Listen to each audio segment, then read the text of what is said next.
السلام علیکم ورحمۃ اللہ وبرکاتہ۔ الحمدللہ والصلاة والسلام علی رسول اللہ وعلی آلہ واصحابہ واہل بیتہ اجمعین، اما بعد۔ قال اللہ تبارک وتعالی فی القرآن المجید والفرقان الحمید، اعوذ باللہ من الشیطان الرجیم، بسم اللہ الرحمن الرحیم، واعبدوا اللہ ولا تشرکوا بہ شیئا وبالوالدین احسانا۔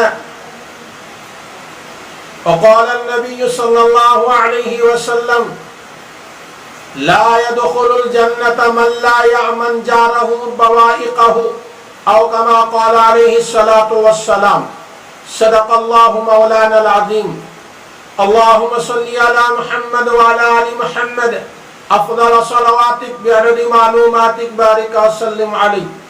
محترم سامعین و ناظرین، ابھی میں نے قرآن مجید کے سورہ نساء کی آیت نمبر 36 کا ایک ٹکڑا تلاوت کیا، اور صحیح مسلم کی حدیث نمبر 181 ایک حدیث تلاوت کیا، 181۔ قرآن مجید کے سورہ نساء آیت نمبر 36 میں اللہ تبارک و تعالی نے بہت سارے کام کرنے کا حکم دیا ہے۔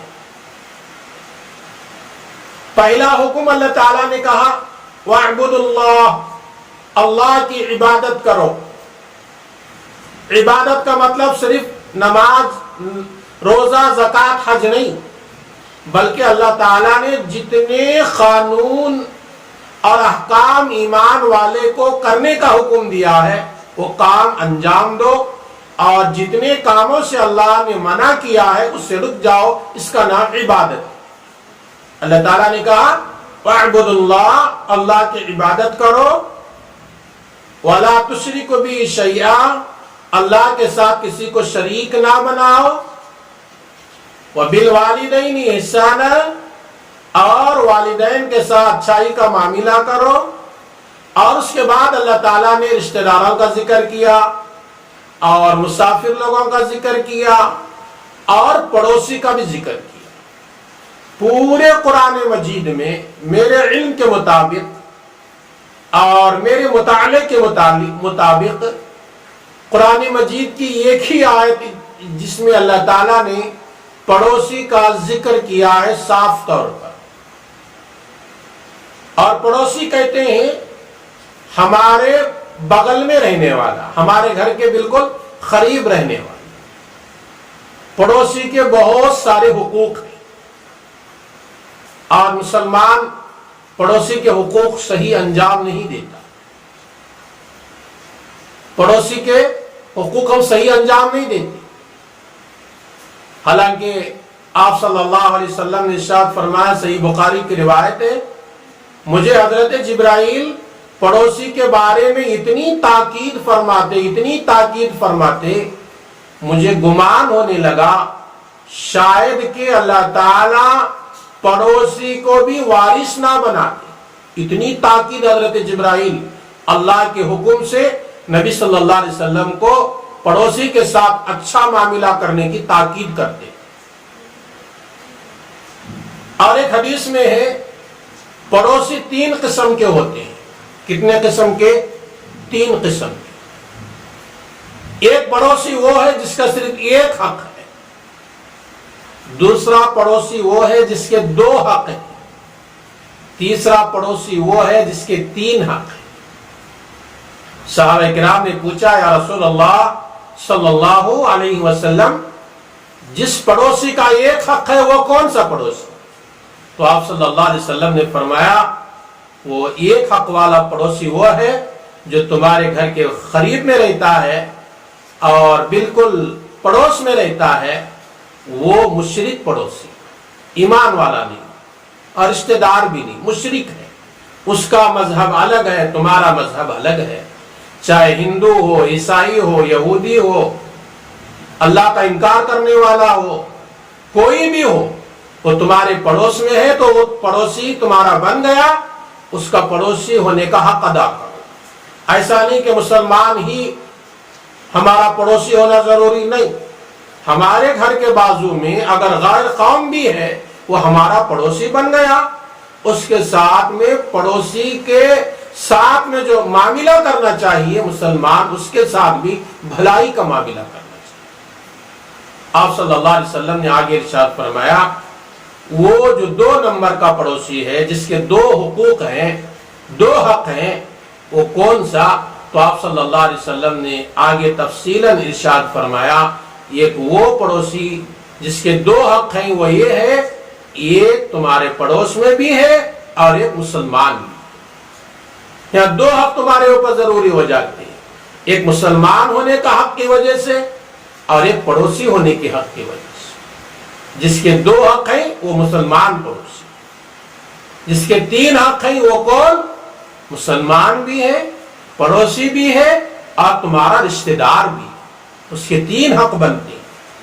آج ہم دیکھتے ہیں پڑوس میں بھائی ہے، ایک بھائی کو بات نہیں کرتا، پڑوس میں رشتہ دار ہیں، رشتہ دار سے بات چیت نہیں، ملنا جھلنا نہیں، لینا دینا نہیں۔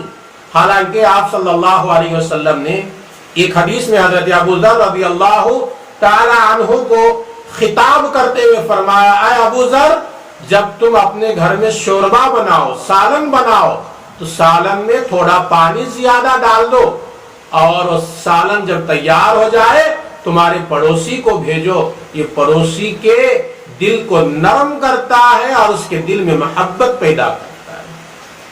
اس کے گھر میں بھی سالن بنتا ہے، لیکن پڑوسی کے حقوق بتانے کے لیے نبی صلی اللہ علیہ وسلم نے حضرت ابو ذر رضی اللہ تعالی عنہ کو خطاب کرتے ہوئے فرمایا، ابو ذر، جب تم سالن بناؤ تو سالن میں تھوڑا پانی زیادہ ڈالو، اور سالن بن جائے تو پڑوسی کو ہدیے اور تحفے کے طور پر بھیج دیا کرو۔ ایک حدیث میں آپ صلی اللہ علیہ وسلم نے ارشاد فرمایا، کوئی پڑوسن اپنے پڑوسن کے ہدیے کو معمولی نہ سمجھے، چاہے وہ بکری کے کھر بھی بھیجے، وہ تمہارے لیے تحفہ ہے، اسے قبول کرو اور اسے حقارت کے نگاہ سے نہ دے۔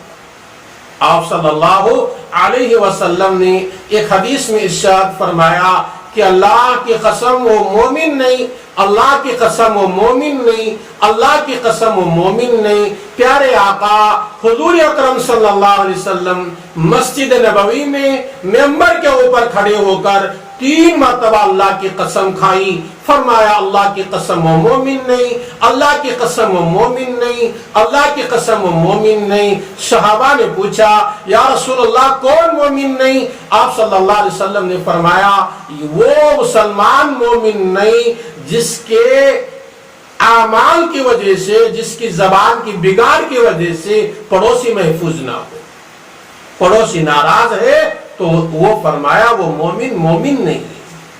ایک حدیث میں ہے آپ صلی اللہ علیہ وسلم سے کسی صحابی نے آ کر عرض کیا، یا رسول اللہ صلی اللہ علیہ وسلم، فلاں عورت بڑی تہجد گزار ہے، بڑے نوافل کی کثرت کرتی ہے، اللہ کا ذکر خوب کرتی ہے، صدقہ و خیرات خوب کرتی ہے، لیکن یہ خرابی یہ ہے اس سے پڑوسی ناراض ہے، اس کے بارے میں آپ کا کیا فتویٰ ہے؟ آپ صلی اللہ علیہ وسلم نے فرمایا، ہیا فی النار، یہ عورت جہنم میں جانے والی۔ کس عورت کے بارے میں نبی فرما رہے ہیں؟ جو کثرت سے نوافل پڑھنے والی، کثرت سے نفل روزے رکھنے والی، تہجد کی نماز پڑھنے والی، صدقہ و خیرات کرنے والی، لیکن اس کی وجہ سے، جو اس کی زبان کی وجہ سے پڑوسی ناراض ہے، اس لیے نبی نے فرمایا وہ جنت میں نہیں بلکہ جہنم میں جائے۔ دوسری دفعہ ایک صحابی نے عرض کیا، یا رسول اللہ فلاں عورت ہے، فرض نماز ادا کر لیتی ہے، زیادہ نوافل نہیں پڑھتی، فرض روزے رکھتی ہے، زیادہ نفل روزے نہیں رکھتی، صدقہ و خیرات بالکل تھوڑا موٹا کر لیتی ہے، زیادہ نہیں کرتی، لیکن بات یہ ہے اس سے پڑوسی راضی ہیں۔ آپ صلی اللہ علیہ وسلم نے فتویٰ دیا، ہیا فی الجنہ، یہ عورت جنت میں جائے گی، اس لیے کہ اس کے پڑوسی اس سے راضی۔ پڑوسی راضی رہنے سے اللہ تعالیٰ جنت کے سرٹیفکیٹ دے رہے ہیں نبی کے زبان سے۔ اس لیے پڑوسی آدمی اپنے پڑوسی کو خوش رکھنے کی کوشش کرنا چاہیے، کبھی کبھی تحفے تحائف بھیجتے رہنا چاہیے، اس سے محبت بڑھتی ہے، اس سے پیار و محبت اور الفت کے راستے کھلتے ہیں۔ آپ صلی اللہ علیہ وسلم کے زمانے میں حضرات صحابہ ایک ہدیہ ایک پڑوس کے بھیجتے تو وہ گھومتے گھماتے انہی کے گھر کو آتا تھا جس نے اس کو بھیجا. یعنی اتنی محبت. ایک ہدیہ میں دیا, پڑوس والا لیا, وہ پڑوس اس دوسرے پڑوس کو بھیجتا تھا. اس طرح گھما گھما کر جس نے بھیجا تھا اسی گھر کو آتا تھا. یہ حضرات صحابہ کے زمانے میں, نبی کے زمانے میں پڑوسیوں کے دلوں میں محبت. آج اس کی کمی ہوتی جا رہی ہے. مسلمان اس کو بھی عبادت سمجھے.